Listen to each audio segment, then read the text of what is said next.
That was wonderful. Good evening, Redbirds, and happy homecoming. Thank you so much for coming to our virtual pep rally this evening. My name is Kris Harding, and I'm the Executive Director of Alumni Engagement. Thank you for joining us tonight during this very special first ever Spring Homecoming Celebration Redbirds in Flight. We are pleased that you're here with us, whether near or far, as we honor one of the oldest traditions that make Illinois State a very special place. And while this may not be exactly our traditional homecoming celebration, we're excited to have the opportunity to celebrate with you tonight. We have a wonderful program planned for you. Before I get started, I'd like to thank the Big Red Marching Machine for that performance of the university hymn as we came into the room this evening. We'll see them again later on in the program. We're so happy that they were able to join us this evening. I want to invite everyone to use the Q&A section for any questions, and we will answer those at the end of the event.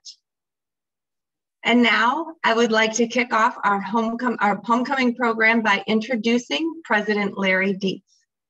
President Dietz became the 19th president of Illinois State in the spring of 2014.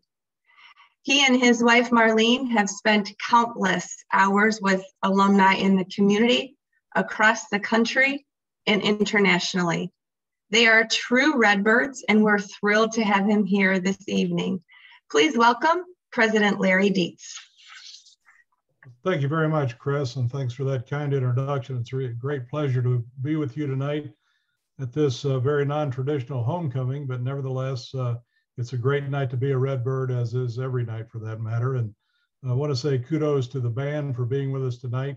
We can't wait to see you this fall in your bright, shiny new uniforms, playing at a variety of athletic events and other events. So thanks for being a part of this. We may be coming to you this evening virtually, but I can guarantee you that the Redbird spirit is very real. It's in flight. As a matter of fact, we're flying high as we celebrate homecoming at the university. I want to thank the Office of Alumni Engagement and also our Alumni Association leaders and everyone who's helped make this most non-traditional homecoming an enjoyable and memorable experience. Of course, almost nothing about this past academic year has been traditional, but the students, faculty, staff, alumni, and friends of Illinois State have pushed through and persevered and achieved significant success since the COVID-19 academic pandemic consumed our daily lives more than a year ago. For this academic year, the university enrolled still 20,720 students this last fall, and over 93% of all of them were from Illinois. That's the third largest number of any of the public universities in the state. If you add May 2020 graduates, December 2020 graduates, and students who will graduate about a month from now, the number that will graduate will total almost 9,000. And that is simply extraordinary under the circumstances. Our university points of pride, something we proudly call our metrics of excellence, remained in the nation's top echelon for graduation and retention rates, programmatic quality, value for investment, and military friendliness. In fact, we exceeded our consistent high performance in several areas this past year, which is a true testament to the quality and the unyielding commitment of our students, faculty, staff, and alumni.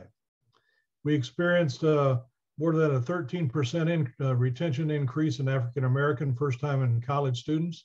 And for Latinx students in the same category, the increase surpassed 12%.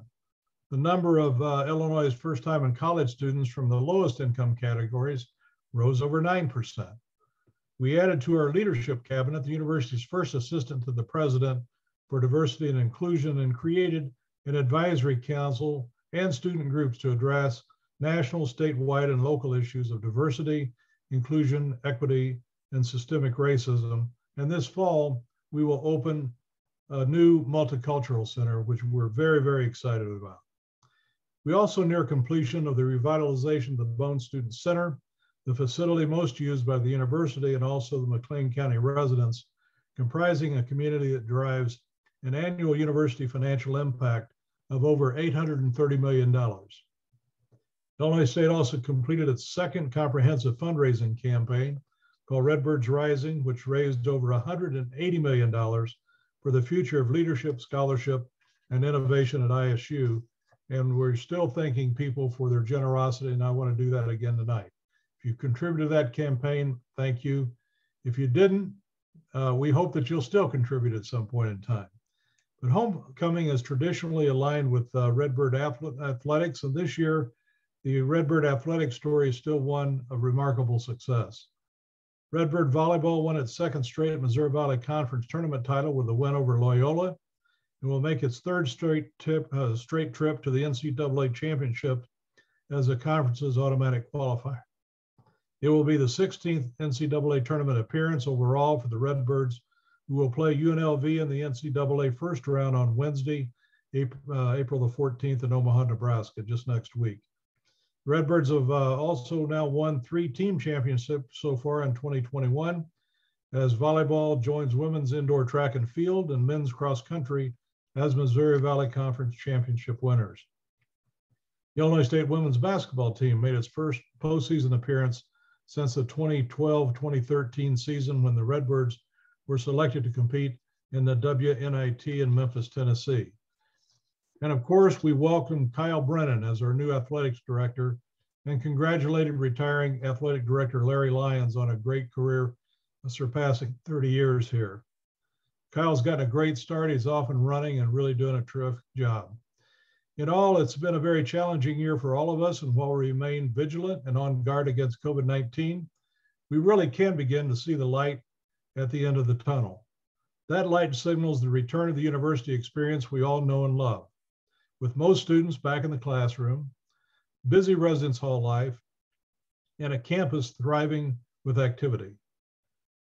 This fall, I will be with you to celebrate, but it's with mixed emotions that I tell you that I will not be returning as the university's 19th president. You see, on January the 4th of this year, I celebrated more than 50 years in higher education, serving 4 different institutions in 3 different states, including 10 years at Illinois State, and I'm in my 8th year as president. I will be retiring on June 30th of this year. My wife, Marlene, and I are making our post-retirement home right here in Bloomington Normal. In fact, we'll be living very near the Ewing Cultural Center, so I look forward to seeing you around on campus and in the local community. But I want to thank all of you for your very many years of support, friendship, and collegiality that you have offered to my wife, Marlene, and to me. Our most cherished and memorable experience are of our times with students and alumni, faculty, staff, and all the supporters of the university. And hearing your stories about how the Illinois State experience has contributed positively to your lives. In my estimation, that is the reason that we far exceeded our fundraising goal this last year, is that people want to give back to a place that they felt so deeply about that gave them a leg up in their careers. I look forward to 2021 and 2022. That'll be a year to celebrate many more great experiences and create new and lasting memories. But in the meantime, let's enjoy this homecoming. Thank you again for being a part of this. Enjoy homecoming and go you Redbirds. Thank you very much.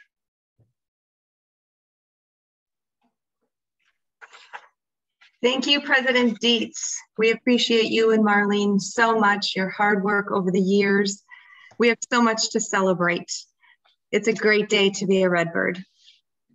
It's now my pleasure to introduce our MC for the remainder of the program, R.C. McBride. R.C. is a 1999 graduate of Illinois State University School of Communications, the general manager of both WGLT on campus and WCBU in Peoria. He is an award-winning broadcaster, reporter, play-by-play commentator, and talk show host. He has been an active member of the Illinois State University and Redbird athletics community for over 20 years, and we're thrilled to have him here with us tonight. Welcome, R.C. McBride. Kris, thank you very much. And it really is exciting to be here. And as already been mentioned, I know it's not under the circumstances maybe we would have preferred, but it really speaks, I think, a lot about the Illinois State community that we're able to gather like this and still make the best of the circumstances with which we have been dealt. We do have a great program tonight. I know I'm excited to be here. I also want to echo Kris's comments of thanking President Dietz for his leadership during his entire tenure here at Illinois State, but particularly during the last year or so. A little bit later on, we're going to be speaking with Redbird football coach Brock Spack, softball coach Melinda Fischer, and baseball coach Steve Holm. But first, we want to bring in the brand new, I think we can still say brand new, athletic director here at Illinois State University, Kyle Brennan. And thank you, sir, for spending some time with us here this evening. And belatedly, maybe for some folks, this is the first they've heard from you, but congratulations and welcome to Illinois State University. Thank you, RC. I really appreciate it. And this is a great event, and it was great to hear the Big Red Machine start us out tonight, and really excited to be here. So thanks for having me on. Well, it really is our pleasure. So I have to ask, just first things first, how are we treating you? How are you adjusting? Everyone's treating me great. It's been a wonderful experience. You know, someone was talking earlier today about the weather. That's been a nice change in some ways, but it was 80 this week if you're not in Normal. And tonight I was actually at my freshman son's first football game over at Normal Community High School, and the wind was going and it was cool outside. So great Illinois weather to play some spring football. And it's just been a great opportunity to come to Illinois State and the Normal and Bloomington area, get to know a lot of different people. People have been so open and welcoming, and my wife and I are just pleased to be here and really diving into the community and spending time getting to know people. Well, you kind of anticipated my next question, and of course, that's one of the charms of Central Illinois in April. It could be 80, it could be 35. You never really know what you're going to get. But I'm also curious, your family getting settled in okay, and those adjustments going okay? Yeah. So for those of you who don't know, I have a senior in high school, and his name's Patrick, and he's coming to ISU next year. So we're excited as a family to have one of our own joining Illinois State. And then we have a freshman in high school who I just watched play football tonight. And then we have a 7th grader. His name's Murphy. Middle one was name is Mac. And so they're jumping in with both feet into school here in town. And they've been here about 3 weeks. My wife and family have been here about 3 weeks. I got here in mid-January. So took a few months to dive in and work kind of 24/7 until they could get here. And now that they're here, it's starting to settle into a little bit more of a life routine. So it's nice for me that they're here, but excited for them to get to know everyone, and really looking forward to this fall when they come see all the games that we get to have. I got to do a bunch of that without them here. And so I'm excited when they get the chance this fall, not only to come watch us play, but to come watch us play with fans again. So we're looking forward to that. Well, and welcome to the entire family, and I'm sure they will soon discover what you've already surmised. It's really a pretty terrific place to be. Yep.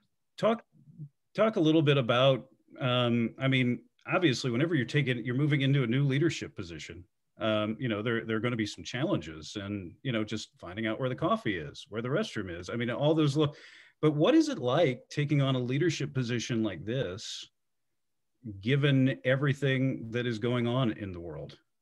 Yeah, it's been a challenge in some ways. In other ways, it's been an awesome opportunity. So I think the challenge is the same for everybody. You know, COVID is COVID, and you have to find a way to get out and meet people and to connect, which is always a challenge. But at the same time, it's brought some awesome opportunities too. You know, we're here tonight on virtual homecoming, getting to spend time together and trying new ways of technology and bringing folks together through different meeting ideas. So while it is a challenge, it's something that we're excited about, trying to reach our fans in different ways. So I think that we can take some lessons from this COVID situation. And when things get back to normal, we can take some of these things with us and make ourselves better. Terrific. Well, you mentioned the word opportunity at least twice. So let's talk about, and I think that's a good sign, but maybe let's talk about what you see as some of the opportunities for Illinois State athletics. Yeah, so a lot of great opportunities. It was really one of the prime reasons I took this position was if you do some research, you just realize that Illinois State is a great institution and a great conference with the ability to be at the top of this league on a consistent basis. And I talk about this with our coaches and with our fans is we want to be a dominant force in the Missouri Valley Conference and feel that's completely within our realm of possibility here. And so a lot of great opportunities for us to get better. One of the ones that you'll probably hear Coach Spack even mention tonight is an indoor practice facility that we've started to fundraise for and to work on. That was made clear to me when I came here that was a project that had been needed and wanted for a long time. And so we've jumped in and hit the ground running on that. And there's a lot of other great projects too. I look at opportunities for us to get better. So if I look at our student academic center, they do a great job in academics, but that building doesn't necessarily match the effort that our staff is putting in. And so when we bring parents through to recruit our student athletes, we want that building to shine and show how much we appreciate and support academics on this campus. So there's some things that we can do, I think, to really separate ourselves. And there's some great opportunities. And one in particular, I'll just share with you, RC, is that I did go up with the football team to North Dakota State, and definitely a great program. They've done a great job, and I was expecting to see this behemoth when I got up there. But what I saw was something that we can definitely compete with and beat. I saw an indoor facility that was just okay, and I saw a stadium that was pretty good. But I think ours is nicer. And their fans were good, but our fans are better. So I think that we have every opportunity here in football and other sports to compete in this league and win. So, well, again, a lot going on. You also talked a little bit earlier, a couple of times, about the importance of building relationships. Yes. Whether that's with fans or with donors or alumni, players, your student athletes, coaches, administrators on campus, folks in the community. Yeah. And again, it's not the easiest time in the world to do that, but how is that going for you? It's going great. I think it's forced me because of COVID to have more one-on-one meetings, I think, because we can't get large groups together. So in some ways you can't hit as many people at the same amount of time, but those relationships that you get to build I think are a little more personal. And so it's been a neat opportunity to spend time with people one-on-one, really get to know about them and their families and the community. And just spending time getting to know each other. And you mentioned it, relationships are key. And so for me and our administration and athletics, relationships are part of our core values. And so it's about having great relationships with each other first and serving one another in the athletics department, knowing our student athletes, getting to know them, appreciate them, and have their back.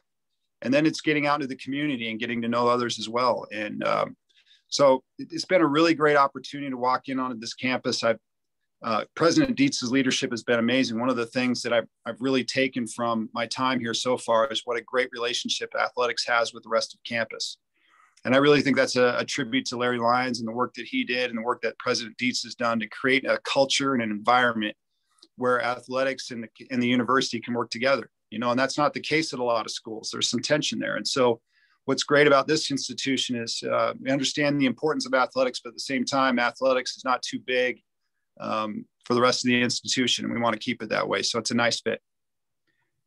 Can you talk a little bit about, we've talked about opportunities, relationships, but maybe challenges, and those can be Illinois State focused challenges, or they can be college athletics, big picture challenges, but what are some of the biggest challenges you think you'll be facing? Well, you'll probably hear from some of our coaches tonight. One of the bigger challenges I think that we face is the amount of transfers just across the country in every sport. So a lot of our student athletes enter what's called the transfer portal. And it's a new era and a new age where our student athletes can decide, where they want to go after, being at your school for a year or two. And legislation is actually probably going to be loosening that up even more. And so, we can sit and complain about it, or we can try and find a way to figure it out. And that's what I know our coaches are committed to doing. That's what we're committed to doing in athletics, and try and find ways to recruit our student athletes and keep them here. It's a challenge that everyone's facing across the country, but I think one that our coaches are up for, but that's a challenge that we're all facing right now that we need to overcome. And I would imagine that it's a challenge, again, not just as you mentioned, but, optimizing the student athlete experience, optimizing both the student and the athlete part of that experience. And again, it comes down to some relationships, right? Right. And so we've worked really hard so far with our student athletes. At least I have, to try and get to know them. It's a challenge to get to know over 430. I think we're at 450 student athletes.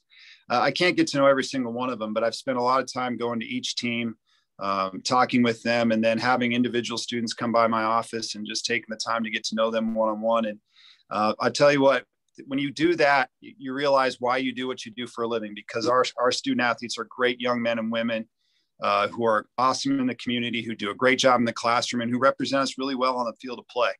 And so to get to know these kids and hear their passion and their energy and excitement for life, like we all remember when we were in college, it's just an infectious thing. And so a lot of my time has been spent with them. They give you a lot of energy and also give you a lot of insight into what you can do better.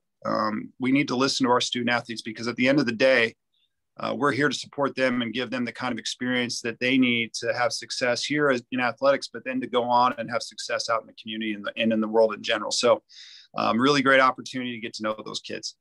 Just a quick reminder too, for those who are watching us tonight, and again, good evening, and we appreciate you spending some time with us, or good evening, or whatever it is, wherever in the world you may be as you take this in tonight. But you do have an opportunity to use the Q&A box to type in some questions, and we will try to get to as many of those as we can at the end of the evening, whether they be for Kyle or for our coaches.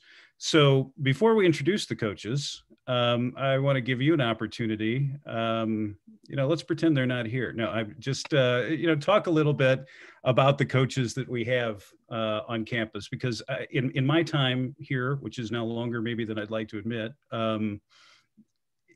as we all get a little older than we'd like to admit, they always view themselves as educators foremost. And I think that's one of the great hallmarks of this institution, but maybe you can talk about our coaches. Yeah, so that's a great point. I really do look at our coaches as educators and teachers, and I think they do as well. And that's what makes our coaching staff special. The other thing I think I've really noticed about our coaching staffs that I really appreciate is just their passion for the welfare of our student athletes. I found coaches who've recruited student athletes, gone to their homes, asked them to come to Illinois State, but then take that seriously and take it as they're the parent away from home and taking care of that young person and guiding them on their path. I mean, our coaches are the most influential people in our student athletes' lives. And so you have to have great people who care about them and who want them to succeed. And I can tell you firsthand that we not only have a great group of coaches who know their X's and O's and do a great job recruiting and do a great job, on the court or on the field, but we have coaches who really care about our student athletes as people. And when you have coaches who care about them as people, that means you've got good people in your organization, and they have the opportunity to do something really special. And so the coaches you're going to talk to tonight really exemplify that. All of them are first class act people and have just done a tremendous job here at Illinois State. And I'm honored and kind of humbled and proud to work with all of them. And I know all of you love them too, and they're just doing a fantastic job. Well, we appreciate very much, Kyle, the one-on-one time tonight, but we're going to ask you if it's okay to stick around with us as we do kind of a little bit of a roundtable format for the next 25 or 30 minutes. So with that, we want to bring in our head coaches who are taking some time out of their busy schedules to join us tonight. Of course, we have football coach Brock Spack, softball coach Melinda Fischer, and baseball coach Steve Holm. And coaches, thank you as well for your time. Again, nothing is normal these days, and we really do appreciate you spending a few minutes with all of us here.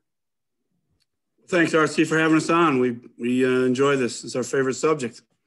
Yeah, thank you. Thanks so much. This is very different. We'd love to be out there in person with everybody, but hey, give this a shot. Let's go with it. we'll do what we can. And again, we're going to kind of be informal. I'll start, by directing maybe some a specific question at one of you in particular, but feel free to hop in or interject or share your experiences. And after all, it is for us, for the participants, it's a Zoom meeting. So we're all used to talking over each other a little bit, right? So no harm, no foul.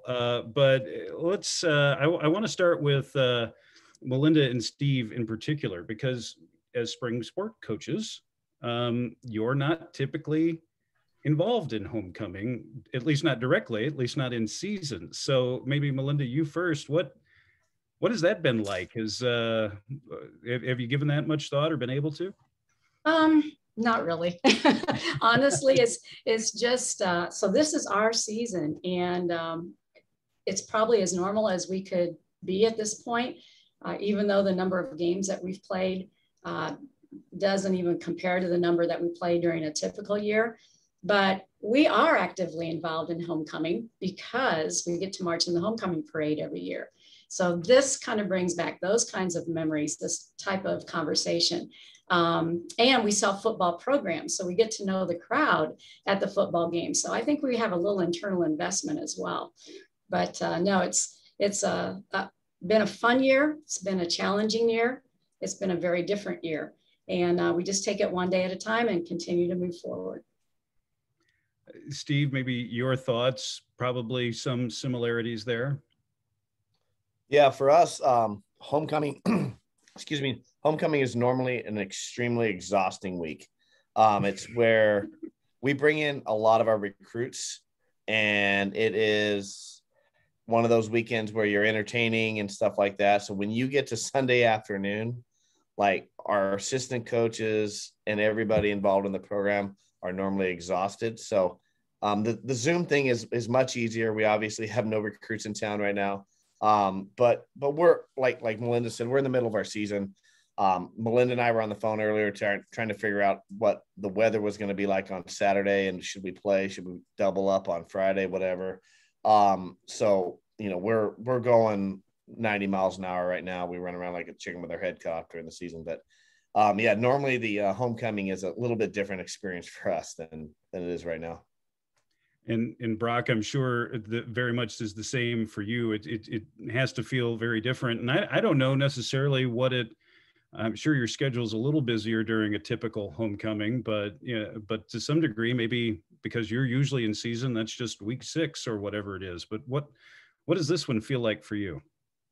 Well, I feel like the baseball coach and the softball coach feel right now, usually, but not this year. But this is a little different, but I'm glad we're able to get online virtually and get in touch with our fans. Wish we could have played this weekend. Obviously, it's been well documented. I'm sure you'll have questions about that down the road here, but it was it's strange from our end to be playing in the spring and have homecoming in the spring, but because we're usually in season. My week is usually pretty busy though on homecoming week, but not as busy this year. Well, and certainly we all know that had to be, or we imagine that had to be a tremendously difficult decision to make. But I suppose that's why they're leaders. They have to make difficult decisions sometimes. But how do you pivot now? Because it's, you had the disrupted fall.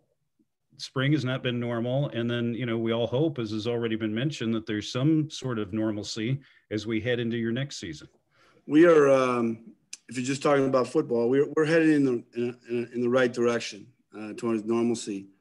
I'm very fortunate that I work for my superiors are excellent people, and they allowed me they had enough trust in me to make the decision to pull the plug on the spring season. And it was for the health and safety of our players. The first kickoff, it just didn't feel right. And watch what our players had to go through. And then we got a bunch of injuries, and we don't have the same team we had in the fall. Most of our seniors didn't play. They all moved on, most of them. And it was very difficult to field a team that was, I was really worried about the safety of our players, particularly our defensive linemen.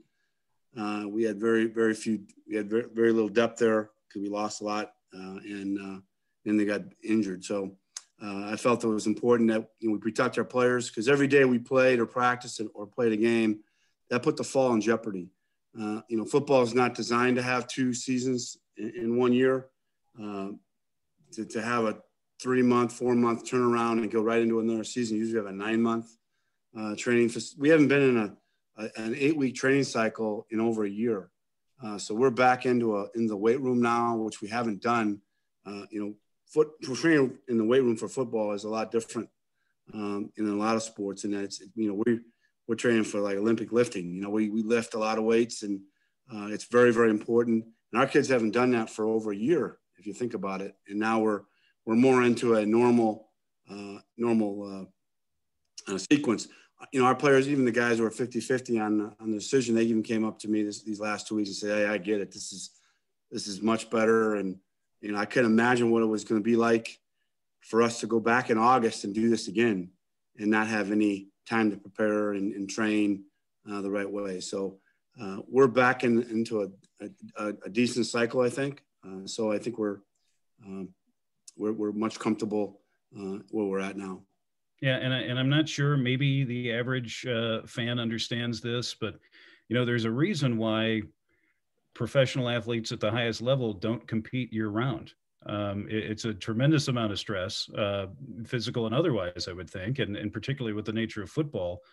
The prospect of 22 games inside of a calendar year, it's unbelievable. I couldn't even, I had I didn't sleep for 3 weeks, and I had a lot of conversations with Kyle Brennan, and then obviously our President Dietz, to try to explain to them where we were at and how dangerous this was, and how I just didn't think this was the right way to go. I thought that we could be done, but everything had to go perfect for us, and it didn't. And I think we had to protect the players. There's no doubt. It was very difficult, but really the decision was pretty simple, in my opinion. When it comes to safety of players, we're in an era where that's really a big deal now, and it should always be first and foremost is the safety and well-being of the players. And I didn't think it was, for our players anyways, for our kids at Illinois State, I thought we were putting our fall in serious jeopardy. Well, we appreciate the candor on those answers. And again, had to be a very difficult decision to make. And it sounds like as time passes, it will become evident that it was the right one. I want to bring Melinda and Steve back in because, of course, flip side of the calendar, right? They had a whole different experience with their seasons totally disrupted last year, not even quite mid-season. And just maybe to talk a little bit about what getting back to it in competition has been like. And Steve, I guess we'll hit you up first. Well, I mean, our guys have had such an odd experience, from the get-go. When school started in August, you're not able to group them together like you wanted to. You're not able to have those team bonding pieces that you're accustomed to doing as a coach. And the other piece is you have some guys that were granted that that bonus year, whatever they want to call it, where they're giving them that year back, and those guys have had a hard time too, because they're looking at some of their friends have graduated, they're working up in Chicago, and they're making money, and they're living in an apartment, and our guys are back here living 4 to a shack together. And so, your job description has changed because you now have guys that are spread out different years than what you're normally, thinking that you're going to coach.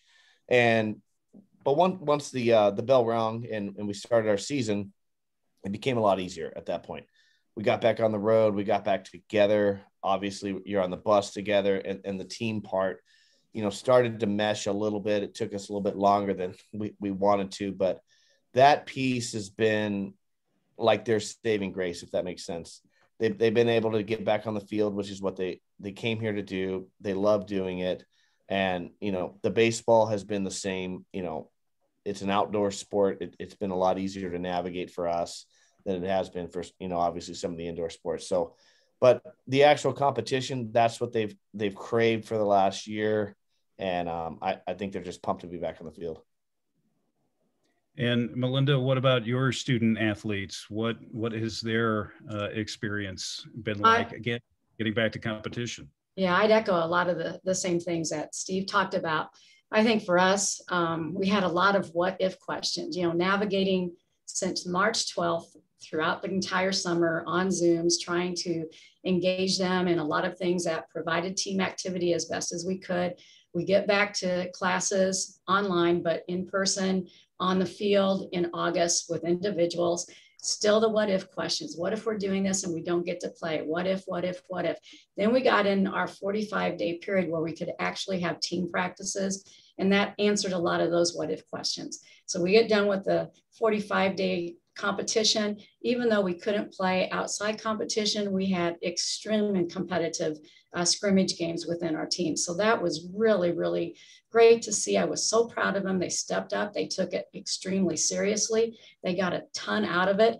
Then we have the longest break we've ever had between Thanksgiving and coming back a week early in January. So we kind of had to build that team bonding up a little bit more. We got going in January. Well, what if we don't get to travel? What if we don't get to have our preseason?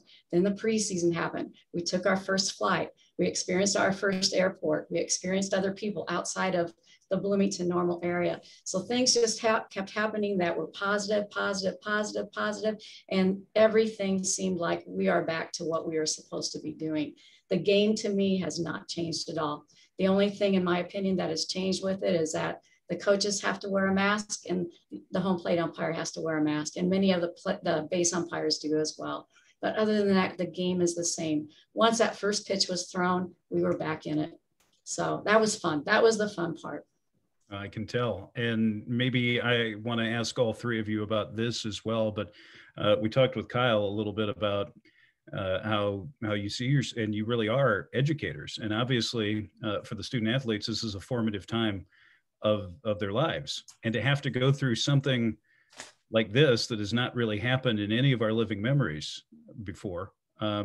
What kind of growth or change have you seen with your players? Melinda first. A greater appreciation. I think a greater appreciation for everything that maybe they took a little bit for granted, whether it be going to the weight room at 6 a.m. in the morning, whether it be coming out on the field to do some extra work, whether it be that team practice, whether it be that individual practice, whether it just was the opportunity and the appreciation to be around their teammates. That's what they were missing. That's what they're here for. That's what this is all about. The bonding, the experiences, just the sharing and growing. Those are the things that I think I've really seen people step up with. Steve, what about your student athletes? Changes in perspective, anything like that you can share? I think, one thing that's been a little bit different this year is I think you've seen them appreciate their family a little bit more when they come to see them. I think a lot of our guys obviously got home. I think Melinda said it was March 12th, but they went home last year and they hunkered down with mom and dad. I think that's what pretty much, the entire country was doing. And I think you can see it a little bit more now. And obviously being a male sport coach, it's, some of our guys have a little bit of a tough guy motto, but ultimately that bond, I think it seems like it's a little bit stronger now when the parents come around, that 6 months or whatever they were hunkered down with them, I think really helped out a lot of those, that age of kid. And Brock, same question for you. What have you seen from your student athletes? Just very similar to what, very similar to what both coaches talked about. I think, I think one thing our guys, I've been very impressed with them is their resiliency. I think both coaches talked about the stopping and starting. Last year we started bringing our players back in the summer. It looked like we were going to play a season, then it got canceled, and then we came back and started fall practice, spring practice in the fall, and then we had to like Melinda said, we had to leave at Thanksgiving and take 7 weeks off before we came back for training camp. And that's not what we do, you know, and that was really weird. But I think they've all learned how to deal with adversity, how to deal with disappointment, how to deal with, you know, being on your toes every day. And they were very, very good about, you know, we were outside in January here, it was below zero. And the players never, ever complained. And they were, you know, I was very, very impressed with their mental and physical toughness, because it took a lot just to get to practice some days. And they never complained. And it was, you know, I'm sure it was very difficult for them. You could see it was a strain, but I think they've been able to manage that, and they've learned a lot from it. I've been really impressed. You know, we've developed leadership in the team, because as both coaches mentioned, we were separated from our players for almost 4 months. When their season was canceled in the spring, you know, we were just starting spring practice here, and we hadn't seen our players for, you know, 3-4 months since they came back in the middle of June and end of June. And it was I've been impressed with them. It's been, you know, something we've never ever, you know, we've as coaches have, you know, I've talked to a lot of other football coaches. I've talked to our own staff here. You know, with Melinda, I've talked a lot about, you know, how we're dealing with it. It's been there's nothing in our playbook, because this has never happened before. So we've, you know, I've been just so impressed with our players in their toughness through, you know, through adverse times. And I think they kind of starting to get back to, like I said before, they're starting to get back to normal for them in a normal training cycle. And that's what they need, I think. So, but I've been very impressed with our guys for sure. Well, and I don't want to forget to mention this, but the next time we're doing homecoming, we have a lot to look forward to, but that's going to be the 100th year of homecoming at Illinois State University. It's going to be the 125th year of Illinois State football. So we're hoping for a great celebration, as, again, we hope things look a lot more like usual. You know, RC, nobody does homecoming like Illinois State. Right? I've said that since the day I walked in here.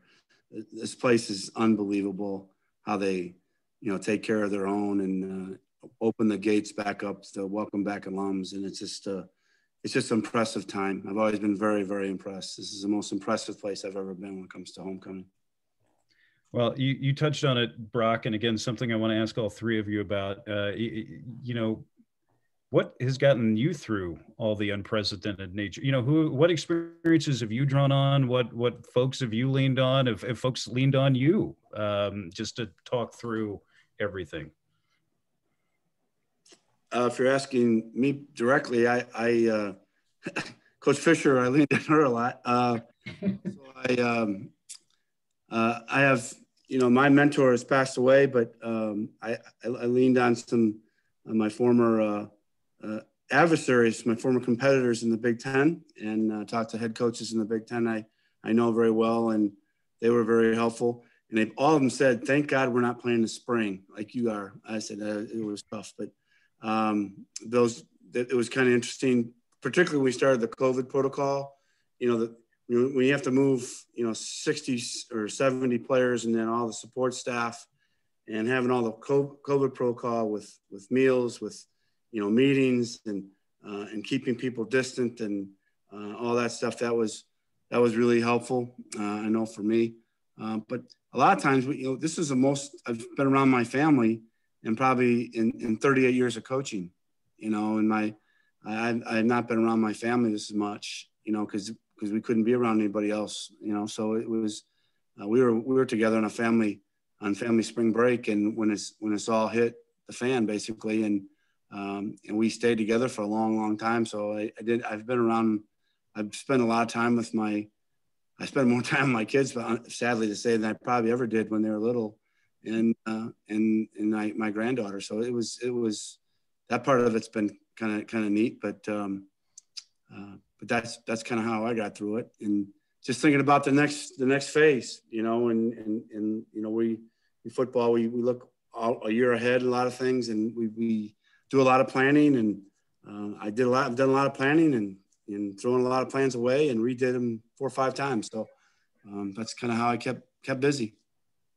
I'm sure a lot of us can relate with that part, and just tossing them out and going back to work again. I want to bring in Melinda and pick up that thread, and talk a little bit about, obviously, some of the conversations you've had with your colleagues, and including Brock, and maybe what has gotten you through. Well, absolutely, fellow coaches, conversations, just in general, how are you handling this? What's going on? How are you feeling? Honestly, I leaned on my athletes a lot. We had a lot of conversations during the summer. Our leadership is excellent. And those kids gave me a reason to do what I do and continue to do what I do. And I really trusted what they were feeling, what they had to say. Also branching out to people in the community. Leanna was a rock for me, as was Larry, still in our administration at the time. And then just a lot of close friends trying to figure out, what's this all about? Where are we going moving forward? I felt like very much in isolation the entire summer. I don't think I went further than Lake Bloomington. I think I did go down to Lake Clinton once or twice and got on a boat down there. But, that was kind of my little distance that I went, just to get out, take some drives and see what else was going on around the area. But I think the confidentiality and just the being able to open up to your players, your team, the people that you're surrounded with the most when you come back into the school year, that was huge for me moving forward. And Steve, what about you? How were you able to get through? What did you lean on? I got a 4-year-old and a soon-to-be 3-year-old at home. So when I came home in the middle of March, they didn't know any better, and they thought it was the best thing in the whole world. Daddy didn't have any more games, and that was great for them. So, we hung out a lot. We did things that obviously you're not normally able to do. And recruiting is not necessarily my favorite aspect of my job, and not having to recruit all summer was, great for our family. And, we got to do things. My wife's family has a place down at Kentucky Lake. So we took the girls down there multiple times and, just went and got to be normal parents for a little while. And that was pretty fun. And, on the colleague side, there's a few head coaches out there that I kept in contact with, and some of them were, a little bit more in the loop with things that might or might not occur. And then the other piece that, I really gathered as the summer went on was how good of a job Larry was doing with us, because all the coaches that I kept talking to were like, man, I've talked to my AD like 2 times since this thing has happened. And I was like, well, our guys giving us like a weekly update early on. And then it went to like every 2 weeks. And, we would sit down and Zoom and stuff like this. And we were really in the loop as coaches about everything that actually was available to know. And the other coaches that I was talking to out and about in the country, they had no idea. They were asking us, and we were more informed than them. And that part, I think, Larry spent a lot of time, sitting down on these Zooms once every week and telling us what he did know. It might not be much, but it was something. And then we sat back and we would have a Zoom with our players the following day and try to fill them back in. Because, in the summertime, you started hearing about all these programs that, this particular school's dropping soccer, this one's dropping baseball, that hits home with our players. And, so he was giving us the most up-to-date, financial stuff. And we were trying to pass on, whatever was available for our players to where you could kind of, calm those nerves, because there was a lot of anxiety, obviously, in the country with a lot of things. But, our athletes obviously had tons of anxiety going on about things like that too. We just we had one of our Q&As, and sure enough, it was about how your families and your loved ones and those closest to you got through this. So I think we hit on that, and kind of looked like we knew what we were doing. So great anticipation, I guess, on the question. We appreciate all the answers, and again, we really appreciate your time, and also Kyle, who's still on with us, and again, we encourage you, Kyle, to chime in anytime. if there's something you want to add. I do want to add a little bit about, or ask a little bit about rituals and traditions and superstitions and those sorts of things. And since Steve, you mentioned the kids, talk a little bit about your Twitter tradition, if you would. So when we win, I'll post a picture of one of my daughters or both of them. And it started out when I was at Purdue. Annika was born, I think she was born in January, and our season starts February. So she was about maybe a month and a half old as we got going. My wife had sent me a picture, and she was in like the little rocker, at that point, and you're only about that big. And she had her arm up like this. And my wife had sent a picture like, hey, you guys just won. So I'd taken and tweeted that picture out, and it said, obviously at that point I was working at Purdue. So it said, Boilers win. And, we weren't a very good club that year. So it took us a little while to have another win. And I posted another picture later on, something similar. And then, I didn't do it for a while. And I started getting these direct messages like, hey, where is the Boiler win picture? Like you're supposed to be posting these. So it just became a thing when I was there. And when I came here, we had our first win. So I fired one off to see what it would do. And we just kind of have kept doing it. And, they kind of have their own little following at this point. Well, I want to touch on that with our other guests as well. Brock, I'm sure you've been asked before, do you have any superstitions or rituals or traditions or things? Yeah, I have a lot of superstitions and traditions, and they've all been rocked this year. I haven't done any of them hardly, but I'm not a social media guy, so I don't do social media hardly at all.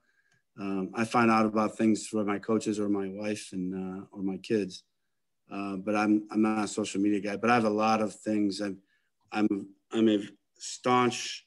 I love structure, and I got to have structure. And I do certain things at certain times, at certain parts of the year, and that's been all screwed up with the COVID virus. So I've been out of sorts for over a year, but I'm kind of back into one now a little bit. But a lot of traditions, yeah, a lot of things I do. That's what's cool about our jobs is that it changes by the year and by the month and by the season. It's kind of a year cycle for football, especially because there's no travel sports, in our game. So the season, we practice a lot for the amount of games we play. So there's winter conditioning, there's spring practice, there's summer conditioning, there's training camp, then the season. And so then it's obviously recruiting and all that stuff. So as Steve said, recruiting's been we actually recruited a lot during the quarantine in the spring. We thought a very good recruiting year. We'll find out when these freshmen get here, but we thought we had a very good year because we spent a lot of time doing that at that time because we couldn't coach. And usually we're balancing football and that, and that's a lot. Now we're back to that, so it's more of a, more of a comfort feeling. But yeah, I have a lot of things I haven't done yet. I can hardly wait to get back to. You might remember radio show that that was fun. I love doing that, and got to do a couple radio shows and got back in that. Nothing felt normal about our year. For us, I bet baseball and softball, if I asked them, this feels so much normal for them now because they're back in their regular season. This isn't our season, so this doesn't feel the same. Usually we're in spring practice, and we had a long spring practice, I guess you could put it that way. And then now we're getting a quick head start on summer conditioning. So we're getting more stuff. You might remember I interviewed you once at the Indianapolis Motor Speedway, and I know that we both in typical times would try to go to the 500 every year. So, here's hoping that straight 30-some straight got broken. Could go. It doesn't count. 30-some straight, and I didn't get to go. Oh yeah, that's been. I'm got my fingers crossed that they'll have fans this year, and I think they will. So. No, I'm not going to count it against my sporting event. That'll have big time fan support, hopefully.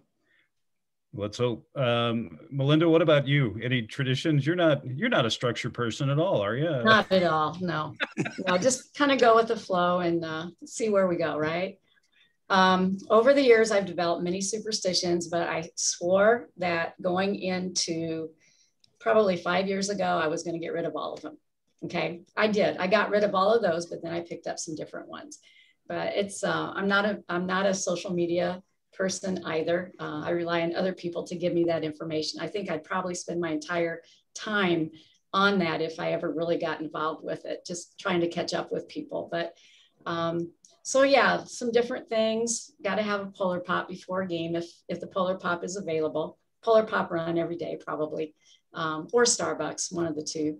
I always put my left shoe on before my right shoe. I have a certain bat that I'll only hit infield with. Once we have our national anthem, I go one way, go in the dugout, come out the other way. Just little things like that, but I'm not superstitious at all. So not at all.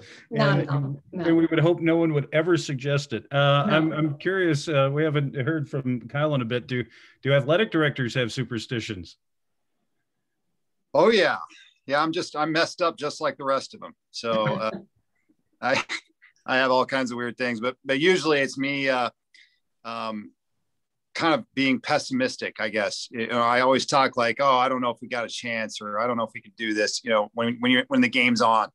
I don't know why, but I always just think if I start really letting my emotion out and cheering, like it's going to go the other way. So I don't know why I do that, but yeah, there's a bunch of other weird things that I do, like walking on cracks and all those other things like Melinda. But yeah, I think I'll leave most of that for the coaching. Well, nothing wrong, I suppose, with under promising and over delivering as opposed to the opposite, right? Right.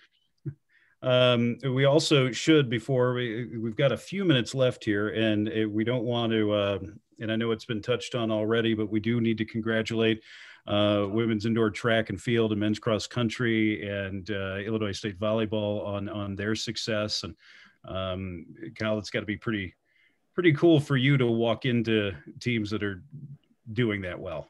Oh, it's amazing. I mean, I met with the track team the other day and I told them they have a dynasty going. I mean, who wins 4 championships in a row and does not call that a dynasty? I don't know who.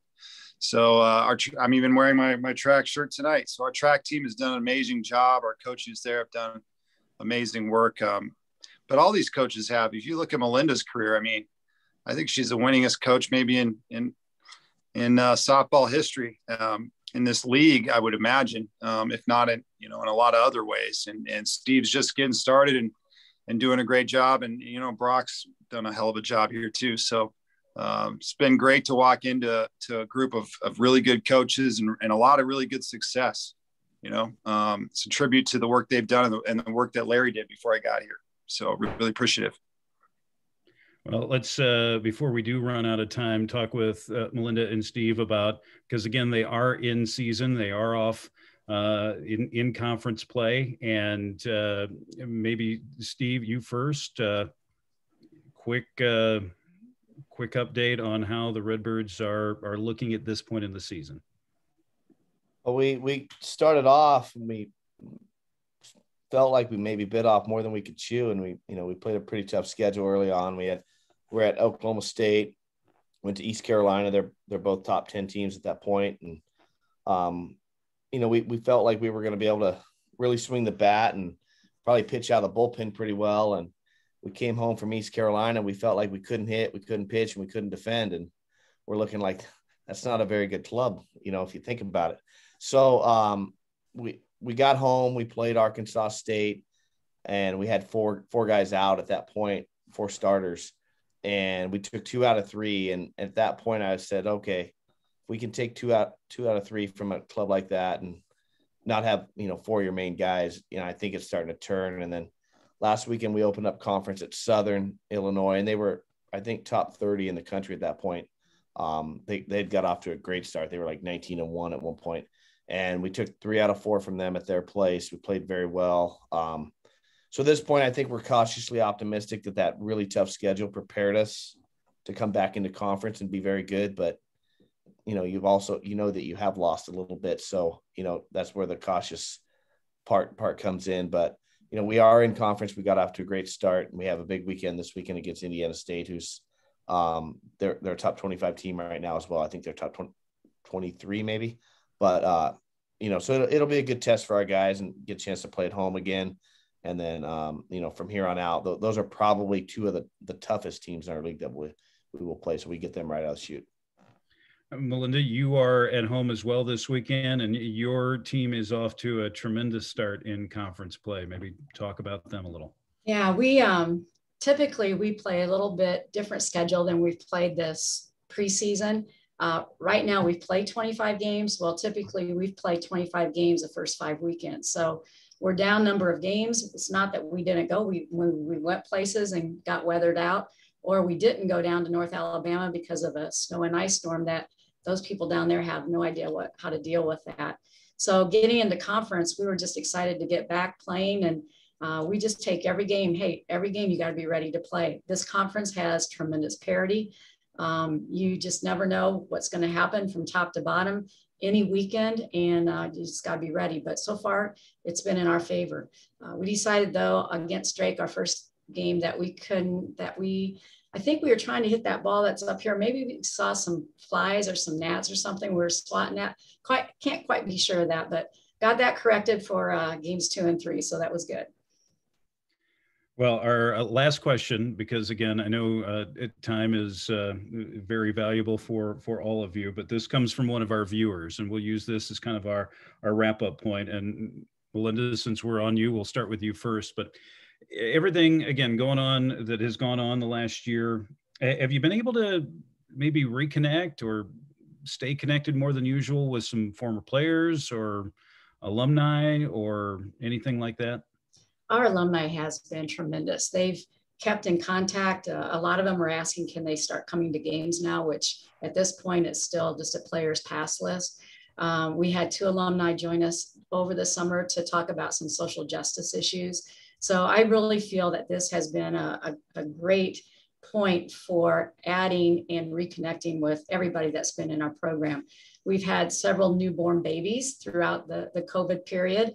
That's always fun to see. I've gotten to hold a couple of them, and that's exciting when they come back to campus, and we get to share that with our players. And some of our players now have been coached.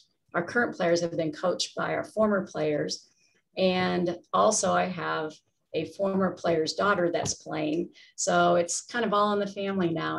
And I think this is also this kind of a time, it really does reconnect you with that type of memory of everybody, that type of relationships with people that you've had, and really, really wants you to focus on bringing them back into the program and continuing with that type of atmosphere. Steve, what about you? Yeah, Marianne Rydell did some stuff for us in the summertime and in the fall, where she brought some teams back together, and we got on a Zoom like this. And I know Mark Kingston was on there, who, former coach here. So that was actually really neat to sit there and hear those guys. I kind of was like the fly on the wall. I mean, those are Kingston's guys, and he kind of ran the meeting like rightfully so. But it was fun to sit there and listen to those same stories, because, they have the same clowns on their team that we have on ours currently. And, you got 35 guys, it doesn't really matter. You all got the same ones. You got the one goofball, you got the one tough guy, and, you got to see those same things come out. And, Paul DeYoung was on this thing, and, he was sitting there telling some stories, and guys were just, hammering him about things. And you're like, this is a, all-star shortstop for the Cardinals, and his teammates are relentless. They're just hammering at him about certain things. So, that was cool to see, because, those same guys are on our team right now. They're just, not quite as old at that point. So. And Brock, what about you? Yeah, particularly in the summertime, late spring, connected with a lot of former players here and at place I was before. A lot of those guys are retired now, retired NFL players, and a lot of those guys called because they're like us. They were looking for conversation because they're stuck in the house, and Got to talk to a lot of those guys I haven't seen in a long time, and talk about a lot of the issues that were came about this summer, and it was very, very helpful for me, and some of our former players here as well. So that was a cool thing about the quarantine, I guess, if you will. We were able to reconnect with some fellas I haven't talked to in a long, long time, and it was great. So, yep. Well, again, thanks to each of you, Brock, Kyle, Steve, Melinda. It really is a pleasure. I'm sure everyone enjoyed hearing from you. Stay safe, stay well, and we really can't wait. For some, it'll be as soon as this weekend where we get to see in action. Brock, we'll have to wait a little while yet, but we can't wait to see it. So thanks to you all. Thanks for having us on. Appreciate it. I do need to, we have, I think we have another guest who wants to come on and say hi or wave hello, but I believe that, I believe Reggie is with us. Reggie, are you there? Can you wave hello? I think Reggie is, Reggie's hanging out with us, and we're going to send us off tonight with the Big Red Marching Machine and the